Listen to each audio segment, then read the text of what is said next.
नमस्कार दोस्तों, Krishna education and book review channel में आपका स्वागत है। दोस्तों, आज की वीडियो में हम अफसफा यानी armed force special power act के बारे में बात करेंगे जो 1958 में लागू की गई थी। लेकिन दोस्तों, हम अफसफा पर चर्चा करें इसके पहले हाल ही में हुई एक घटना पर नज़र डालते हैं। दोस्तों, बीते 4 दिसंबर 2021 को नागालैंड के मोन जिले के ओटिंग स्थित तिरू में जवानों की गोलीबारी में 14 लोगों की मौत हो गई। इसमें एक असम राइफल्स का जवान भी घायल हो गया और उसकी भी मौत हो गई। दोस्तों, इस घटना के लिए संदेह को कारण माना जा रहा है, यानी संदेह के आधार पर असम राइफल्स के जवानों ने उस दिन आम लोगों पर गोलीबारी की। ये कोई और नहीं, हमारी ही तरह हमारे देश के आम नागरिक थे। बाद में आक्रोशित लोगों ने 100 से 150 की संख्या में असम राइफल्स के शिविर पर हमला कर दिया, जिसमें भी गोलीबारी हुई और वहाँ भी कुछ लोग मारे गए। इस घटना के बाद संसद में इस बात पर बहस छिड़ गई और बहुत सारे नेताओं ने और लोगों ने इसके लिए अफसफा कानून को जिम्मेदार ठहराया तथा इसे वापस करने और निरस्त करने की मांग करने लगे। मित्रों, इरोम चानू शर्मिला, आपको याद होगा, ये मणिपुर की एक मानवाधिकार कार्यकर्ता हैं। इन्होंने पूर्वोत्तर भारत से armed force special power act को समाप्त करने के लिए, इसे निरस्त करने के लिए आवाज़ उठाई थी और उन्होंने इसके लिए 16 वर्षों तक भूख हड़ताल किया। तो आइए दोस्तों, हम जानते हैं कि अफसफा क्या है तथा इसके तहत आर्म्ड फोर्स या सेनाओं को किस तरह की शक्तियां और पावर दिए गए हैं। दोस्तों, अफसफा का पूरा नाम armed force special power act है। इसे 1958 में लागू किया गया था। यह देश को तथा सरकार को देश के अशांत क्षेत्रों में या किसी राज्य के अशांत क्षेत्र में सार्वजनिक विधि व्यवस्था बनाए रखने की शक्ति देता है। मित्रों, केंद्र सरकार राज्यपाल की रिपोर्ट के आधार पर किसी राज्य में या किसी राज्य के अशांत क्षेत्र में आर्म्ड फोर्स की नियुक्ति अफसफा के तहत कर सकती है।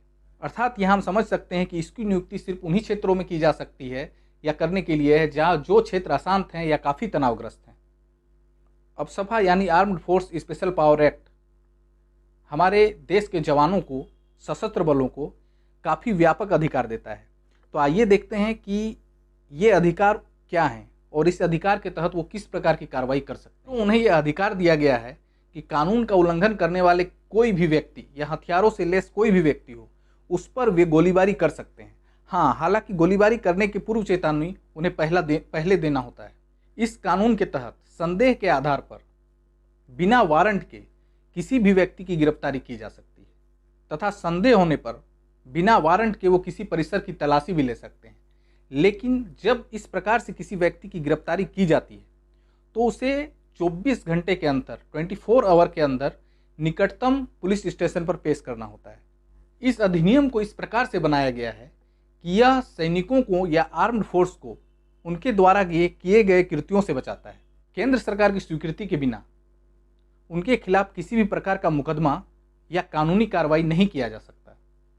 आइए दोस्तों, तो हम अफसफा कानून के इतिहास के बारे में थोड़ा नज़र डाल लेते हैं। दोस्तों, अंग्रेजों ने इसे 1942 ईस्वी में हमारे देश के क्रांतिकारियों एवं विद्रोहियों के विरुद्ध लागू किया था तथा स्वतंत्रता के बाद हमारे देश के प्रधानमंत्री पंडित जवाहरलाल नेहरू ने इसे लागू करने का फैसला किया। इसके बाद 1958 को सशस्त्र बल विशेष शक्ति अधिनियम अर्थात armed force special power act विधेयक संसद में पारित किया गया। आज़ादी के बाद इसे जम्मू कश्मीर, पंजाब और पूर्वोत्तर भारत के राज्यों में लगाया जा चुका है। मित्रों, पंजाब ऐसा पहला राज्य था जहां पर इसे सबसे पहले लगाया गया और वहीं से इसे सबसे पहले निरस्त भी किया गया। पिछले वर्षों इसे मेघालय और त्रिपुरा से भी वापस लिया जा चुका है। मित्रों, वर्तमान में यह कानून नागालैंड, जम्मू कश्मीर, अरुणाचल प्रदेश, मणिपुर के कुछ हिस्सों में अभी भी लागू है।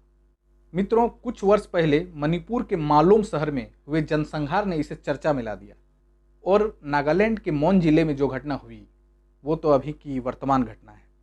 इससे यह फिर से चर्चा में आ गया है। मित्रों, जनता और मानवाधिकार कार्यकर्ताओं द्वारा प्रारंभ से ही इस कानून का विरोध किया जा रहा है। मानवाधिकार कार्यकर्ताओं का कहना है कि ये कानून बर्बर, अन्यायपूर्ण तथा आक्रामक है और इसे निरस्त और रद्द होना चाहिए। तो मित्रों, आपका इस कानून के बारे में क्या कहना है? क्या ये कानून सही है? क्या इसे रद्द होना चाहिए क्या इस कानून का दुरुपयोग किया जा रहा है? क्या वास्तव में ये कानून आक्रामक है, दोषपूर्ण है, बर्बर है, या इससे हमारे देश को कुछ लाभ भी है? आप अपने विचार हमारे कमेंट बॉक्स में लिख सकते हैं। दोस्तों, विचारों को जानना, समझना और विचार व्यक्त करना बहुत अच्छी बात है, इसलिए मैं आपके विचारों का स्वागत करूंगा। आप कमेंट बॉक्स में अपने विचार पेश करें। दोस्तों, आपके लिए मैं इसी प्रकार का वीडियो लाता हूं जो ज्ञानवर्धक और ज्ञानपूर्ण होते हैं। दोस्तों, इसी प्रकार की वीडियो मैं आगे भी आपके लिए लाता रहूँगा। दोस्तों, यदि आपको हमारा वीडियो अच्छा लगे तो आप इसे ज़रूर सब्सक्राइब करें, शेयर करें तथा लाइक करें। जय हिंद, जय भारत।